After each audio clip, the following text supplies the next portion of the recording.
లేదు ఇక్కడ. మీ మీడియా మిత్రులు పిలిచారు ఎలక్షన్ ఎలాగుందని, నేను క్యాండిడేట్ని ఇక్కడ. 235 బూత్లో మా ఫాదరు, నా బ్రదరు, నా సిస్టరు, 22 మంది ఫ్యామిలీ మెంబర్ రిలేటివ్స్ ఓట్లు వేశారు. 4 ఓట్లు వచ్చాయి అక్కడ మురళీనగర్లో. అర్థమైందా రాజ్యం ఎలాగుందో? ఇప్పుడైనా అర్థం చేసుకోండి. చంద్రబాబు నాయుడు గారు లాంటి పెద్ద లీడరే 52 రోజులు జైల్లోకి వెళ్ళబోసారు, బయటకు వచ్చి పవన్ కళ్యాణ్ మాటలు ఒప్పుకొని సరెండర్ అవ్వాల్సిన పరిస్థితి. చంద్రబాబు నాయుడు గారు ముఖ్యమంత్రిని చేసింది నేను 95లో. అప్పుడు ఎమ్మెల్యే మోదీ గారు, నితీష్ కుమార్ ఏంటి, నవీన్ పట్నాయక్ ఏంటి, ఒక కేజ్రీవాల్ సరెండర్ అవ్వకపోతే లోపల జైలుకి వెళ్ళాడు. ఇప్పుడు సీఎం రమేష్ కనకాపల్లో 50,000 మెజారిటీ అట, బీజేపీ 8లో 6 సీట్లు అట, జనసేన 21లో 19 సీట్లు అట. ఇంకెందుకు ఎలక్షన్? ఇప్పుడే నేను కలెక్టర్ గారితో సంతకం తీసుకొని వచ్చాను. ఆయన పెట్టనంటే గొడవ పెట్టుకొని మీరు ఎక్నాలజ్మెంట్ తీసుకోండి అని, ఇదిగోండి సంతకం. ఏమని డిమాండ్ చేశాను? కోర్టు ఆర్డర్ ఉంది 23-30ని. ఏమని? మీరు సీసీటీవీ లింక్ లాస్ట్ టైం ఎందుకు ఇచ్చారు క్యాండిడేట్లకి, ఇప్పుడు ఎందుకు ఇవ్వలేదు? ఇప్పుడు అర్థమైంది ఎందుకు ఇవ్వలేదు. సీసీటీవీ కెమెరాలు వెనకని ఎందుకు పెట్టలేదు, చుట్టూ ఎందుకు పెట్టలేదు? ఎందుకు కారణం? నాకు పడిన లక్షల ఓట్లు పోని యూత్ నిరుద్యోగులు 2 లక్షలు, క్రిస్టియన్స్ 2 లక్షలు, 3.5 లక్షల్లో బడుగు బలహీన వర్గాలు 2 లక్షలు ఏమయ్యాయి అంటే, పోనీ నా ఫాదరు, నా సిస్టరు, నా బ్రదర్లా, నా ఫ్యామిలీ మెంబర్స్ 235 బూత్లో వేసిన ఓట్లు. ఆ రోజు నన్ను పోలీస్ శ్రీకాంత్ 15 నిమిషాలు హెరాస్ చేసి ఆపారు సిఐ పోలీసు. ఇంత దరిద్రం ఎలక్షన్స్ ఇంకనవసరం. చైనా లాగే, రష్యా లాగే మోదీ గారు టోటల్గా ఆయనే లైఫ్ లాంగ్ డిక్లేర్ చేసుకోవడం బెటర్. ప్రైమ్ మినిస్టర్గా, ప్రెసిడెంట్గా ఇంక ఎలక్షన్స్ అని పాటించని అవసరం లేదు. ఆర్ఓ గారు సంతకం పెట్టారు, గాజువాక ఆర్ఓ గారు సంతకం పెట్టారు. నేనేం కోరాను? బూత్లో ఒక్కొక్క దగ్గర ఓటే పడలేదు నాకు. అది కూడా గాజువాక స్టీల్ ప్లాంట్ అమ్మకాన్ని ఆపాను. 2,34,000 మేము లీడ్లో ఉన్నామని ఈవెన్ ఆఫీసర్స్ కూడా చెప్పారు.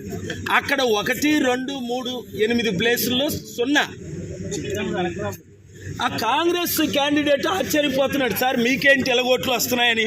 ఎందుకంటే మీరే లీడ్లో ఉన్నారు, మీకు భరత్కే ఫైటు, టీడీపీకి వైసీపీ పక్కన పెట్టిందని.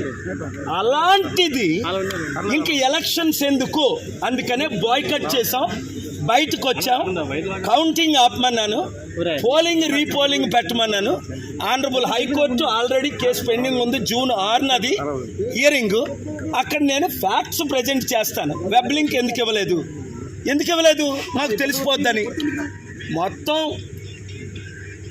ఈవీఎంస్ రిప్లేస్ అయ్యాయి, చైనా రష్యన్ చిప్ ఉందని. ఇక్కడ పెద్ద క్యాండిడేట్ ఎవరైతే లీడ్లో ఉన్నారో ఆయన నెంబర్ 2 చెప్పారు, పేరు చెప్పను. కానీ ఇప్పుడు ఇంకెందుకు ఎలక్షన్స్? అయితే మోదీకి సరెండర్ అయితే, నేను మొన్నే చెప్పాను కదా 300తో మళ్ళీ మోదీ ప్రైమ్ మినిస్టర్ అవుతారు. ఎలాగవుతారో చెప్తానన్నాను. 200 అరౌండ్ ఇండియా వస్తుందని నేను చెప్పినట్టే జరుగుతున్నాయి. ఇక్కడ కూటమికి మాత్రం ఇంత ఘోరంగా ఓట్లు ఏం చేసుకుంటారు, ఈవీఎం రిప్లేస్ చేస్తారని ఊహించలేదు.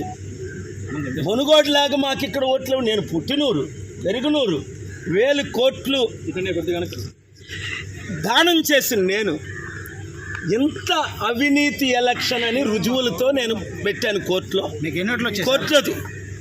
కొన్ని బూతుల్లో ఒక్కోటి రాలా, అది ప్రాబ్లం. 22 మంది మా ఫ్యామిలీ మెంబర్ ఓట్లు వేస్తే అవి కనబట్టలేదు. మురళీనగర్ మీకు మొదటి రౌండ్ 80 కోట్లు వచ్చాయి. అది చూసారా రౌండ్లో? ఎవడైనా నమ్ముతాడు ఇది?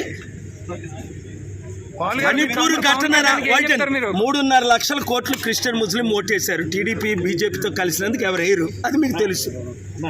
మరి ఎవరికి వేశారు? మళ్ళా రీపోలింగ్ పెట్టాలి. పవన్ కళ్యాణ్ ఎందుకు సరెండర్ అయిపోయాడు? ఆయనకు కూడా ఓట్లు పడవనే. అంతవరకు ఎందుకు? చిరంజీవి 2009లో ఒంటరిగా నిలబడ్డాడు, 18% వచ్చింది. రెండోసారి నిలబడ్డాడు కాంగ్రెస్తో, 0.5% వచ్చింది.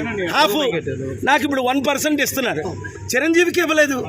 సరెండర్ అవ్వలేదు కనుక ఇప్పుడు చిరంజీవి సరెండర్ అయిపోయాడు, పవన్ కళ్యాణ్ సరెండర్ అయిపోయాడు. సార్ ఇప్పుడు చంద్రబాబు నాయుడు గారు పవన్ కళ్యాణ్ ఏం చెప్తున్నారు? కనుక కాంగ్రెస్ చెప్తున్నారు. నేను చూడు, ఇది అవినీతి ఎలక్షను, అక్రమ ఎలక్షను.